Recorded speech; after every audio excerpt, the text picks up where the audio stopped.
Burlesque Stripped Down, episode number 16.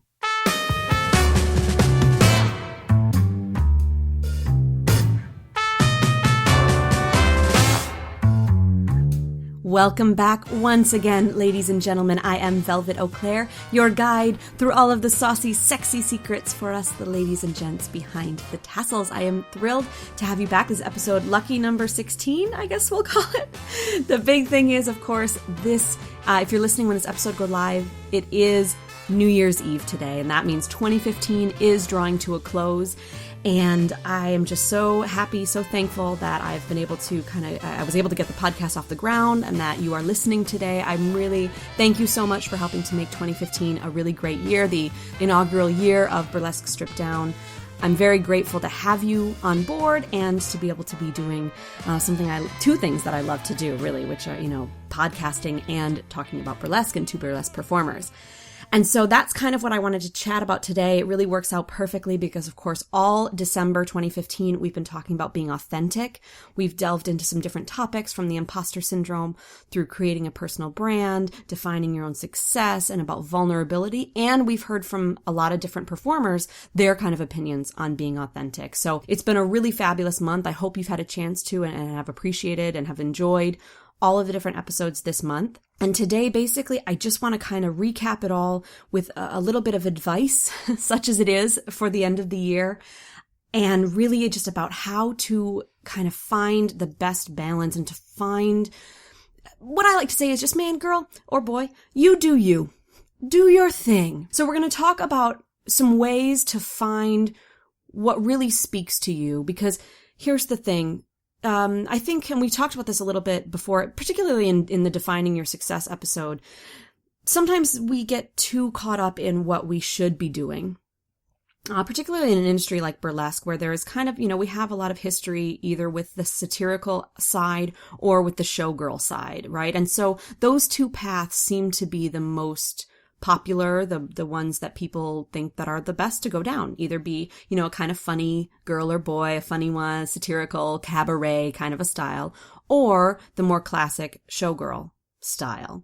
But I think there's a lot more to it than that. So I want to talk today a little bit about how to go about finding your kind of unique, where you can put your unique stamp on it. And some of you may have already found it. And even these exercises will still kind of help you kind of hone that in a little bit more. At least I hope they will. And also, I also want to point out, of course, that it's not only important for yourself to do these kind of things. To me, at least in my opinion, this is hugely important for our industry as a whole, to really broaden everything and to make it a really rich industry of burlesque, not just at shows, but in our industry as well, at conventions, when we go to BurlyCon or when we go to, BHoF, or when we do all of these things, right? Just really unique things happening. And so I think it's really vital for all of us to encourage each other's strengths, and especially our unique strengths, and to kind of create something different. So let's get into a little bit about how to do that. And because for me, of course, the big example is me starting this podcast. I know there actually are a couple other podcasters out there that I've listened to. You guys, your shows are great. I love them, right? So a couple other burlesque podcasters out there, or cabaret podcasters. But it's not something that has necessarily been super popular, and I wasn't sure if it would be a good thing. And I'm still, I still don't know if it's going to be hugely successful for me. But when I realized that those were two things that I really love, really, I love burlesque and I love podcasting, and I figured what better way for me to not only do something that I enjoy, but to meet more people in the industry, to make some contacts, to learn myself. Because, as we've talked about, I am by no means an expert in burlesque. I'm still a fledgling. I'm still learning. And so this is a fabulous way to help other people like myself kind of learn more and help myself in the process. So that was something that I kind of found. This is me doing me, right? We talk about you do you. This is me, doing things like these podcasts and like trying to make an internet presence, doing our event roundups every month. Speaking of which, one will be going out on Sunday. So if you have any events that are happening in January, definitely email me. But if you haven't quite found your particular niche, we could say, or your particular unique approach to it, there's a few things that I would suggest that you do in order to help you kind of narrow down on that.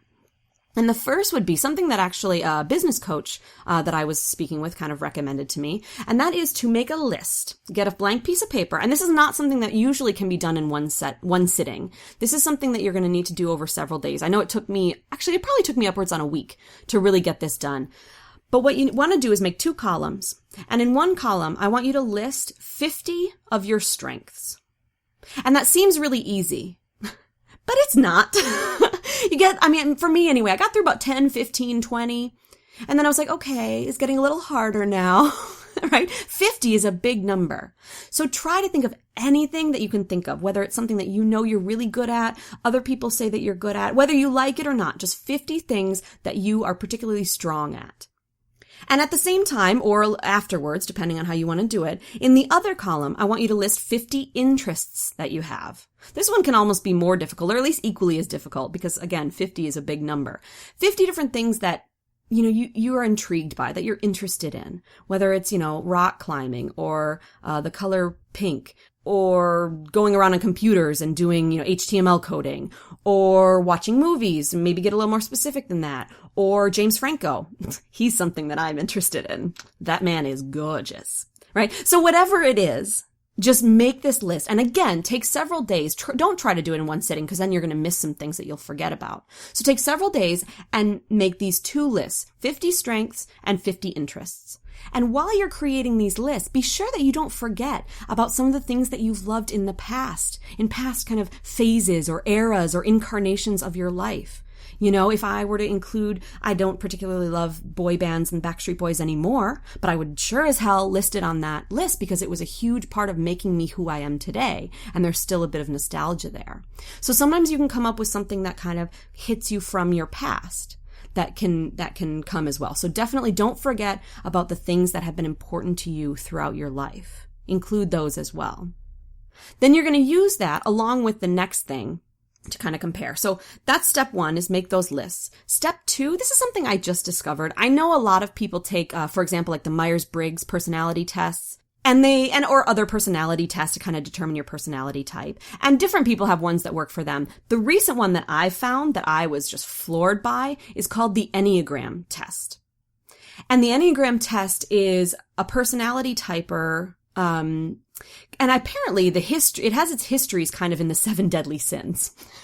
Which is interesting. It's like telling you which sin is the strongest with you. But it's changed from that, and it's telling us more, not just about who we are, but kind of our deep down, our reasons, like our why behind what we do. Not just what we do, but our whys behind it. So for me, at least, when I took the test, it just got me a lot deeper, and I found myself just really, really connecting with those results. And it brought up some things that I hadn't really realized about myself. So that's the one I suggest, but if you have some other personality tests that you really like, just take one of those tests. You can get them on the internet. The Enneagram test, I took a free smaller one, and then you can I paid $12 for the full test, because I thought it was so interesting.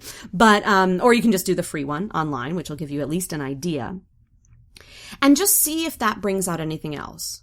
Okay. So then once you have your, kind of personality tests and these lists, look at where some of these things might kind of combine, especially with burlesque. What is something kind of unique that you could do to combine these two? For example, myself with podcasting, creating this podcast with burlesque. I'm not exactly performing, but I am doing things that will enhance my burlesque career that I really love and that can contribute to our industry.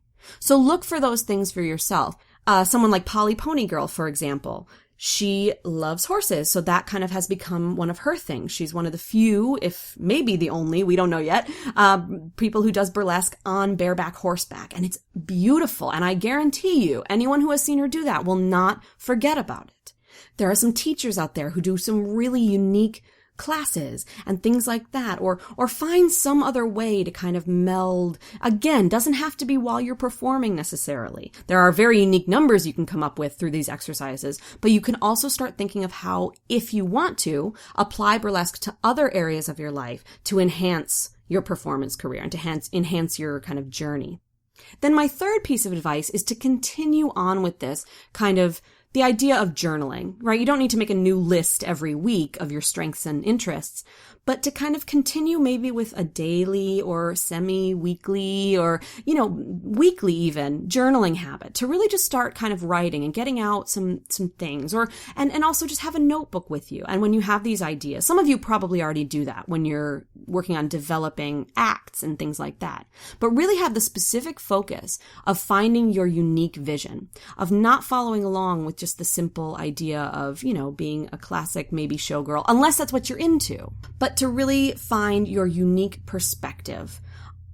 We've talked about this so far this month. Every single one of us is so unique, and every one of us has something different to contribute. And I think our industry will just thrive and grow and pulsate with this passion if we are all able to really not try to copy anyone else. We learn from other people, but not try to copy them, and instead do our thing, right? You do you. And lastly, I do want to mention as well, another thing. This last tip that I have for you, the last tip of 2016, the last hot tip, is to set boundaries for yourself as well. Now, this is a double-edged sword. We talked about this on Monday a little bit with Ariel, in the sense that you don't want to say necessarily no to everything that doesn't fit in with what you've determined to be your unique perspective, necessarily. But you do want to have these boundaries. For example, Ariel, she mentioned doing a, kind of a nerd-esque Star Wars show, which is not necessarily her forte. It's not in her particular roadhouse. She doesn't really have an interest in it. It would not be necessarily in her strengths or interest categories. But she did it anyway because it was a unique experience, and she knew that she had something unique to contribute to it with her, classically trained bum serving as the Death Star. So she had something, more unique to contribute, and it fit in with her needs at the moment, her desires at the moment for perform and things like that. But make sure that you have decided on some boundaries, and you don't always, and I know this can be hard, especially as new performers, but we don't always need to say yes to everything. And that's a whole nother topic we could talk about.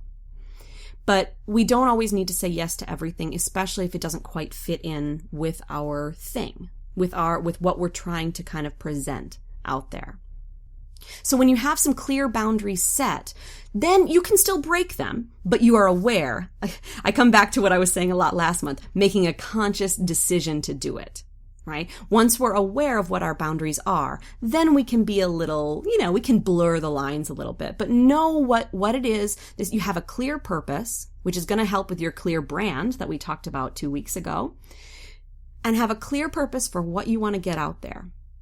And then keep to it. Don't say yes to every opportunity that necessarily walks in your door just because it's an opportunity.